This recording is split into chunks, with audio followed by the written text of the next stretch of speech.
Streaming devices like the Roku, the Apple TV, and others are great, but they don't do much to tie together the entire living room experience. Recently, however, a new set of devices have been released in an attempt to do just that. One of the most recent and most highly anticipated is the JBL Link Bar, which is a soundbar with 3 HDMI ports for all your devices and Android TV built right in for streaming and using your digital assistant. The Link Bar comes at $400, and it's basically aimed at being the all-in-one solution for controlling the living room. But does it succeed in doing so? We've been using the JBL Link Bar for a while now to find out. If you like this video, please subscribe to the channel for more. We'd really appreciate the support. Perhaps the first thing you'll notice about the JBL Link Bar is its design, and it's not a bad looking product by any means.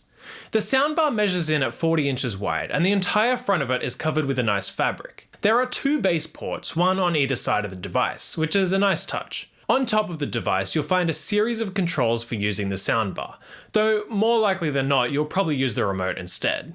On the soundbar, you'll find an input switch button, a Bluetooth pairing button, volume controls, and a physical switch to mute the microphone, which is good news for those wary of having another microphone in their home. On the back is where you'll find inputs and outputs, and there's a solid selection. With 3 HDMI inputs, there should be more than enough for all your gaming devices and other things that you might want to plug into the TV.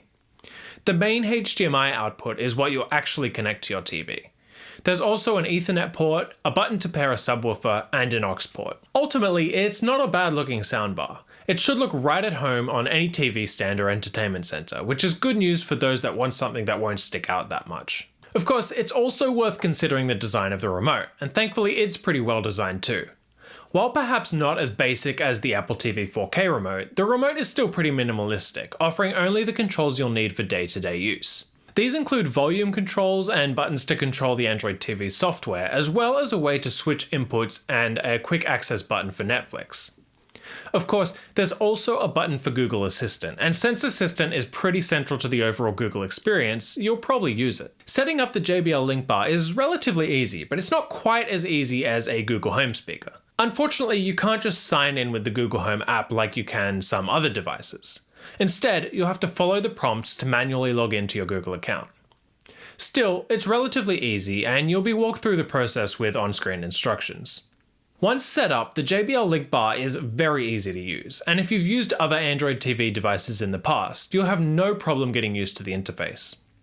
You'll be able to access your apps from a row of apps at the top of the display, and other content in rows below that, which is a nice touch. Like other Android TV devices, the Link Bar supports Chromecast, so if there's content you can't access on the device itself, you'll be able to stream it from your computer or phone. The Link Bar can be a little slow to respond at times, which is a bit of a bummer.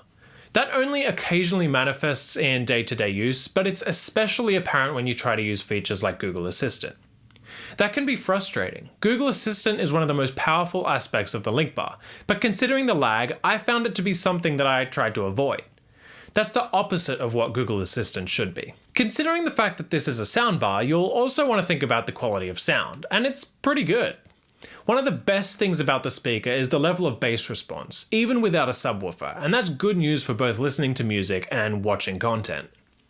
High-end is fine, and while the speakers aren't overly detailed, high-end response is pretty good for a soundbar in this price range. This soundbar could be generally described as a little more natural than some others in this price range, which we quite liked. So is this the soundbar for you? The Link Bar has its downsides, and if you're not married to Google Assistant, then it might be worth looking elsewhere. The Sonos Beam, for example, has Google Assistant and Alexa built into it, and while it doesn't have a streaming platform built in, many might be happy with their TV's operating system anyway. That said, if you're looking for a streaming device and a soundbar, then it's worth buying one that's both, and the JBL Link Bar fits that description perfectly.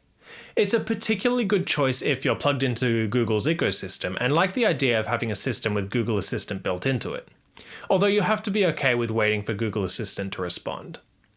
You can get the JBL Link Bar for yourself using the link below. Thanks for watching. Again, please subscribe if you like this video. My name is Christian, and I'll see you next time. See ya.